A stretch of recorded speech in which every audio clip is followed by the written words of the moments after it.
Okay, we're at Mitchie's Proverb 13, which is that making a point is better than hitting loose. And if you've watched the last video, there were big questions and marks about that. And we looked at a lot of different pundits, including Paul McGreal, who said, look, that is just too much of a generalization. And we dealt with a lot of various different positions in the last video. But the single most comprehensive source of information I could find on this was Dirk Schiemann. And I've just spent a very happy week reading through his excellent book, To Hit or Not to Hit. He is just so thorough. I love it.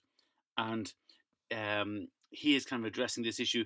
Now, I have to point out that his chapter is called Hitting Loose in the Early Game. And it's not directly, Mitchie is about hitting loose or making a point. Dirk Schiemann's chapter is more about hitting loose in general. And some of the positions that are going to be in this video, there isn't an option to make a point. So it doesn't quite match Mitchie's proverb, but it's close enough, and it's a really good insight into the early game. So that's why I'm including it here.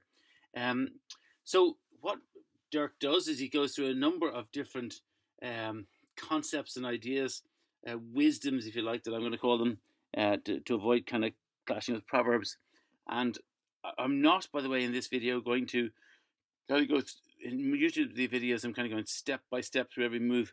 There's just so much in this. It's so thorough and it's so advanced that I'm afraid I'm just going to show you the position and then show you the XG analysis of it and the answer, because otherwise, this video would take about 3 hours. But the first of the wisdoms from Dirk is just basically in the early game when there's no constructive alternative and there's nothing else better to do, and we're not constructing. By constructive, he means building something useful. We should hit loose on our 5-point, on our 4-point, and even to some extent on our 3-point. So if we take an open example here, so our opponent rolled a 5-4, we've rolled a 3 and a 2. There's nothing really, 13 playing 13 to 8 is just too passive. We've got to do something, and there's nothing else to do. So we'll play from 8 to 5 to hit that black checker on our 5-point, and we'll bring another one down to the midpoint with the 2 just to give us a bit of extra ammunition, and that's the correct move. Playing kind of anything that he said 13 to 8 is a blunder straight away. If instead black's blot was on their 4-point, which would be an unlikely position, but let's say it was, and we roll the same 3 and a 2, well then we can hit with playing to the 6 to the 4, and we can bring another one down to midfield. There's nothing else constructive to do, so that's the right thing to do. We hit again and again. It's a blunder not to hit. And even if, now this is a more likely position, black opened with a 5-2, and we rolled a 3 and a 2. Even here, Dirk Schiemann's words were, to a lesser extent, it's right to hit, even here, because there's nothing else to do but hit. We could, possibly split at the back and bring one down, but we can hit. So it's much of a muchness, but technically speaking, the right move is to play 6 to 3 and hit that black checker on the 3-point and bring one down for ammunition. You could even run one further on and double hit. And here's a position I just kind of use as kind of a baseline position. Here's one where we opened with a 6-5. So we ran one of our back checkers, and we've got 6 checkers on our midpoint there on the top left. And again, we've rolled a 3-2. And again, there's nothing else we can do. Even being ahead in the race, 13 to 8 is just too passive. So the right thing to do is to hit black's checker on our 5-point, coming in 8 to 5, and then one down for the midpoint as a bit of extra ammunition is the correct move. Second of Dirk's wisdoms is that it's more important for us to keep our opponent from developing their own position than to worrying about our checker distribution. And he gives this as an example. So you might think, well, hitting it strips our 8-point here. If we were to hit 8 to 4, it strips our 8-point. We'd have to play 24-23 at the back. It doesn't look great, but it's the right thing to do. Anything else is a mistake. And he just uses this example. So he says, well, look, yes, we're stopping black developing here by hitting. And imagine, he gives the example of, imagine black rolls a 3 and a 1 in their next roll. Well, what are they going to do? They're going to come in with the 3 and they're going to hit our blot in our own board there, on the blot that we just hit them with. They're going to send us right back to the start if they were to roll a 3 and a 1. But he says, think about it this way. If we didn't hit them, and they roll in a 3 and a 1, well, that's their ideal roll. They make their 5 point, and they're really improving their development very quickly.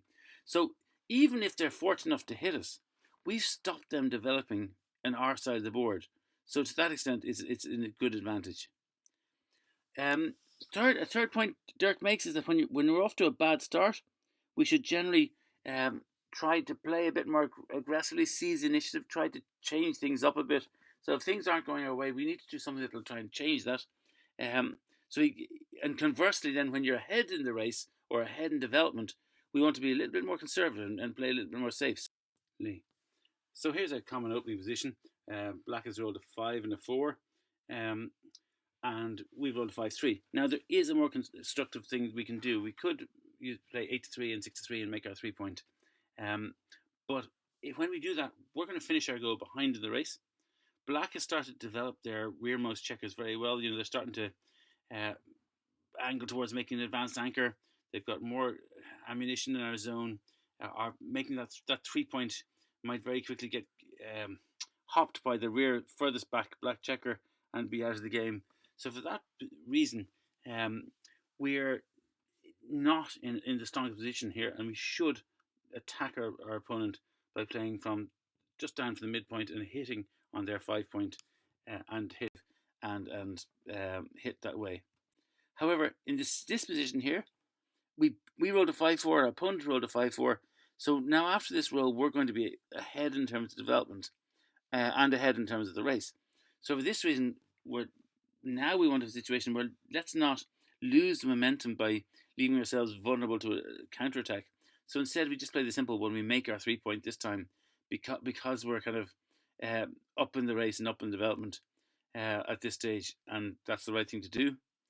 And here too, this is very similar to the position I showed at the start. At the start, we had rolled a 5. At the start we had a 3 and a 2 there, and we said the right thing was to hit from 8 to 5 and then bring one down. But here we could do the same thing. We could bring 13 to 5 and hit. We'd even have one more piece of ammunition close to the zone. But we're ahead in the race. We've rolled a 6-5. We're going to be up after our roll. So again, let's not take any risks, and let's not blow our lead by just leaving ourselves vulnerable to being hit back. So instead, we just play the safe play with 8 to 3 and 6 to 3 and make our 3 point. Next point, the more threatening our opponent's builder distribution, the more attractive hitting becomes, because it's nearly like a tempo play here. If our opponent is threatening us at the back, we need to kind of hit. He's going to compare two positions here. Dirk does. He gives us this one where the only real option with the 5. Well, I suppose we could hit with 6 to 1, but the best option is to play 13 to 8. But what do we do with the 2? And in this position, you can hit from 6 to 4, or if you look at the top right, we could move our our rearmost checker on the 24 point to 22 point, get them that little bit closer to safety. And it's much of a muchness. The moving the rear checker is slightly better, but hitting is not bad. But if that was the position we're looking at, but look at the top left quadrant and Black's blot there in the top left quadrant. If we move that forward 2 spaces, now when it comes to it, we're going to come down with the 13 to 8 again with the 5, the roll of the 5. But with the 2, if we move our back checker forward 2, we're bringing it into direct range of that blot now. So suddenly Black has much more potential to hit us as a builder, kind of aiming in on our 22 point, and much more diversity there in terms of being able to build good numbers. So there's no point sticking our rearmost checker in the line of fire by bringing it forward 2. Also, we want to stop Black developing. So for that reason, we really should hit here with 6 to 4, and it's the only right option this time is to hit. I'm conscious there's a lot of these, but I'm just going to keep rattling through them. Next thing from Dirk is that hitting loose becomes more dangerous when your opponent's board is strong. Now, we did cover that a little bit in the last video. So this was the example we used earlier on with kind of where we'd gone 6-5 and advanced our rearmost checker. Well, the 3 and a 2, there was nothing constructive to do, and we said, well, in the absence of something constructive to do, we should hit. But if we take Black's checkers, and if you look at Black's checkers, particularly in their home board, I'm going to just nudge some of them forward. Now is a situation where we can hit, but there's much more of a risk involved here because if we get hit back, we might dance and we might lose all sort of momentum. So for that reason, now the safe play is the only thing that isn't a blunder because we're so much under threat. However, Dirk also talks about gammon go and gammon safe situations. If we really need a gammon, hitting is going to lead to more gammons for both sides. So it's a mistake to play passively. So taking the same position, but I've just moved the score now to, we're playing to 11 points. It's Crawford. A gammon will win us the game. So for that reason, let's not play as safe as all that. Let's take the chance and we hit. This time we should hit 8 to 5, bring one down from the midpoint just to kind of safen it, give us extra ammunition. At that match score, we need to be more aggressive, take a bit more risks. Hitting will lead to more gammons for both sides, and we need a gammon. Really interesting point that Dirk gives quite a few examples for us. Think about what we're doing when we're hitting. If we're stripping our 8 point, that's not very satisfactory. But if we're unstacking our 6 point, well, that's very good. So he uses this same position we were just dealing with, and we've put the score back to 0-0 in the match. And we said that we shouldn't hit here because it's too risky with our opponent having a strong board. However, if we just change that up a little bit and change the only thing I've done there is instead of rolling a 3 and a 2, we rolled a 5 and a 1. Now hitting, if we're going to hit the checker on our 5 point, we're not stripping our 8 point to do it. We're unstacking our 6 point, which is always a good thing to do. And for this reason, it suddenly becomes a blunder not to hit. So simply the fact that we were hitting with a 3 and coming in from our 8 point was a blunder. Simply the fact that now we can hit with from 6 to 5 and unstack our heavy 6 point makes anything else a blunder. It completely switches things around. He then just gives this example again of a similar position again, and he said, by the way, that 3 and a 2, you could look at 3 and 2 and say, well, look, let's make an anchor on our 22 point. But he says that is just far too passive. If we do that, black is going to develop. They might hit us. They might make their bar point. They might make their anchor on our 5 point. We're just giving them too much time.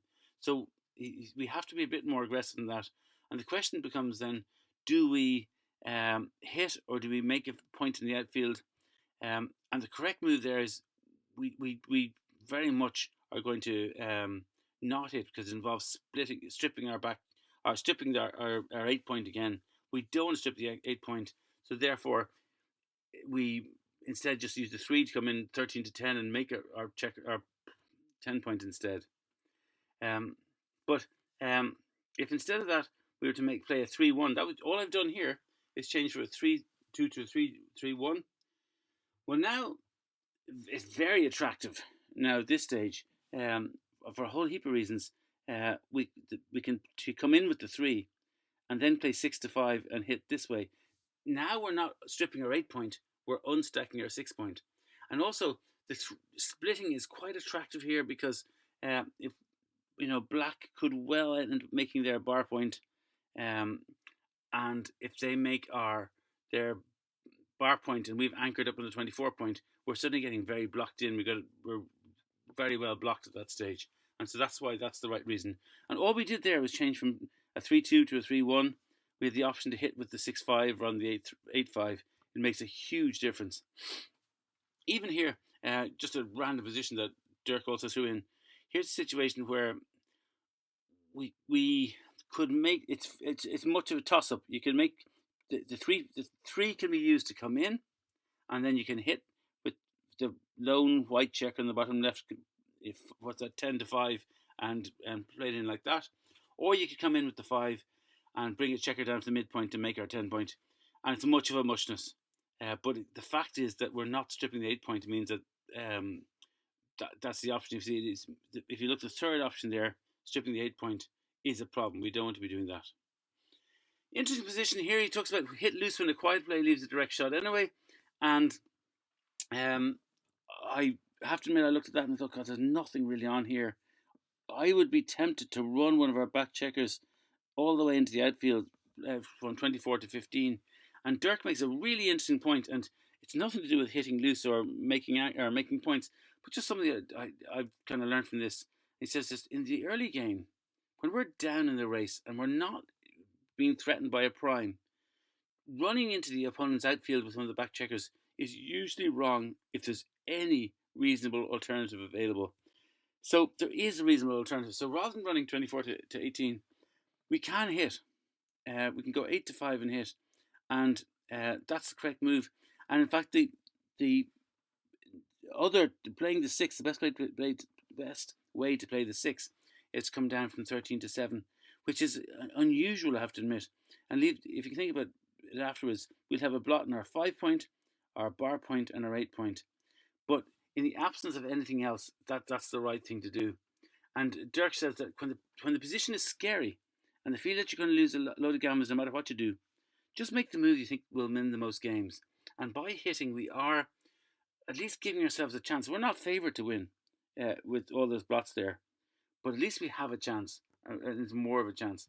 And the flip side, though, going back to our gammons and our match scores, if this situation is where you can play the risky move, but just bear in mind that if we're trying to avoid gammons, if we're this match score where we're trying to not give away gammons. So if you look at this again, we've playing to 11 points, we're 10 up.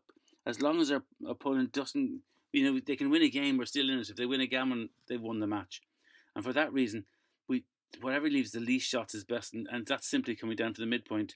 So we'd go 13 to 4 is the simplest move. Just moving one of our checkers in our midpoint. Black will still have a shot of us, but only the one shot if we play 13 to 4. So that kind of summarizes what Dirk Schiemann has been kind of saying about kind of hitting loose. Hitting loose generally increases the gammon rates for both players, so we should be more inclined to make the point when it's a gammon save situation, and to hit.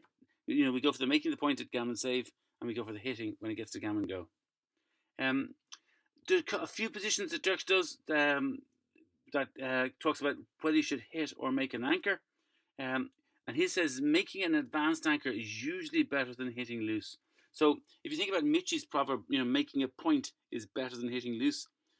Dirk is kind of dealing with that. He says it's the point that you're making is an advanced anchor. So here's the example he gives. We could come in with the 3 and hit from 9 to 5. We could come in with the 4 and hit from 8 to 5, but we were stripping the 8 points, so we know we're not going to do that. But the correct move, we can just come in and make our 21 point. So come in with the 4, move one of our back checkers up on top of it, and that's the right move. Dirk says it's almost always better. If you've got the option to make your opponent's 5 point, it's always better to make that 5 point than to hit loose on our own 5 point. So if you think about it, you're battling for the 5 points, you can have half of our own 5 point. This is the way I think of it. You can have half of our own 5 point, or you can make our opponent's 5 point and own it. Well, obviously owning one of them completely safely is better. So here's a situation where we kind of come in with, we rolled a 5 and a 1. We're probably going to come in with the 5, and then it's a question. Well, we could hit with 6 to 5, and fight for our own 5 point, but we could also come in with 5 and just nudge the checker that we have on our 21 point onto our 20 point.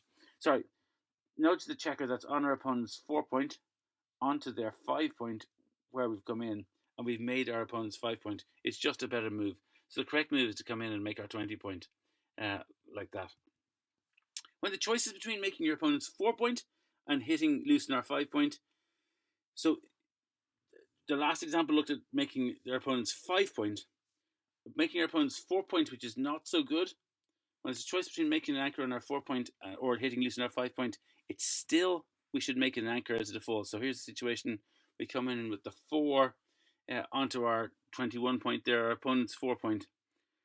We can hit or we can make that point, and what Dirk says is you're generally better unless you have a really strong reason not to do so. You're going to make the 21 point. And he does a little he goes off in a little tangent to the book very interestingly about when you should, he said every time he's tried to play creatively rather than following his basic rules, he's been punished and he's looked stupid afterwards. There's sometimes he's thought, this could be the most amazingly intuitive play, but it's wrong. So his point is, look, you're probably better off sticking to the rules if you have them. Next section looks at making outfield points, and as a default, he says we should make the outfield point rather than hit loose in the 4 points, which ties in again with Mitchie. Make the point rather than hit loose. So he says if we have the option of making an outfield point or hitting loose in our 4 point, we should make the outfield point. So here's the situation here where we could come in with the 4, where we have a checker on the bar there. We could come in with the 4 and hit with playing 6 to 4, and we'd be unstacking our 6 point, looks good. Or we can come in with the 2 and bring a checker down from our midpoint and make our 9 points, so play 13 to 9. And I said Dirk's rule is generally we're better off making the point than hitting on our 4 point. And clearly it's a blunder not to do that. So we played the safe play there rather than hitting. This isn't from Dirk, this is from me. I was saying, well, what happens, if instead of, he doesn't cover this, he says we're better off making an outfield point than hitting in our 4 point. And I was wondering, well, what happens what about our 5 point? And this, so I just kind of shuffle the numbers around slightly. Here's a situation where we can come in with the 2 and hit with 8 to 4, or we can come in with the 2 and make 13 to 9. And even here, where we're fighting for our 5 point, the correct thing is to make the permanent asset, and not the hitting play, which ties in again with Mitchie's proverb. Dirk then says, when you're not sure whether to hit, look at how your opponent's 6s play from the bar. When they can use 6s elsewhere, don't hit. When 6s play poorly, hit. In fairness to Dirk, who said there are only 2 super grandmasters in the world, and he's one of them. He just plays at a higher level than we're going to play at. He starts off saying, look at how all your opponent's numbers play from the bar. And then he kind of realizes that he's talking to plebs like us, and he kind of says, okay, I tell you what, well, let's just focus on 6s. Let's see how 6s play from the bar. And when 6s play well for them from the bar, don't hit. But when 6s play poorly, hit, because might give them an awkward position. So here's the situation here. We're on the bar again. We've got a 6-2 to play. We're going to come in with the 2s, our only option. And where do we play our 6? Now we could look down the bottom. We could play a 6 from our 11 point and hit black on our 5 point. We could do that there. And so imagine they roll something. They come in and they roll a 6. So say that we've hit them and they're on the bar now and they roll a 2-6 like we did. Well, they come in with the 2. Have they got a good 6? Yes. Look at the top. They can play 11 to 5 themselves and make their own 5 point. They have a superb 6 from the bar there. But if you compare that position, so that's why we're better off not hitting them. There's no real incentive. But compared to now, in this situation, we come in with the 2. Let's say we did hit them 11 to 5 this time and hit the checker on our 5 point. And they roll a 2-6 as well. So they come in with a 2. They've absolutely whatever they do is going to leave us a couple of shots. So if they're on the bar and they come in and roll any sort of 6, they're in big trouble. So for that reason, there's a huge incentive to us for hit them. And this time, we're going to hit with the 2 and we come in with the 2 and hit 11 to 5 is the right thing to do. We're nearly there. I appreciate this is a longer video. He talks about being more inclined to hit loose with a stronger home board.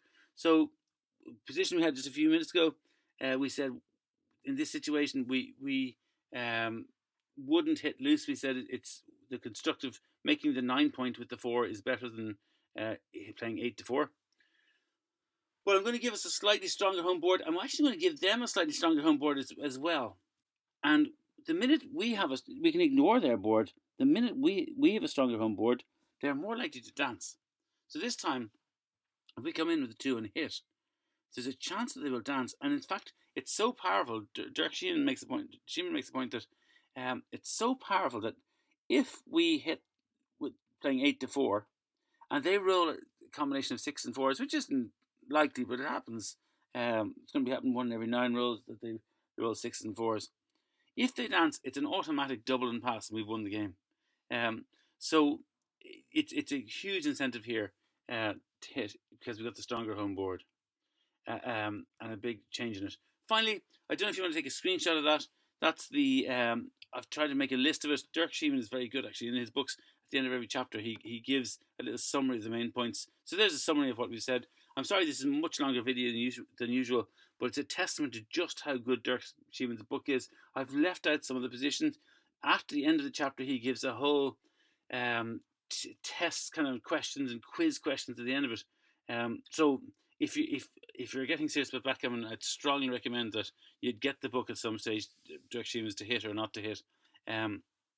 But I've had to rattle through this, and I found this video hardest to make of the lot because I feel like I'm gabbling just to try and get through it all. But it was important to try and get it through all in the one video.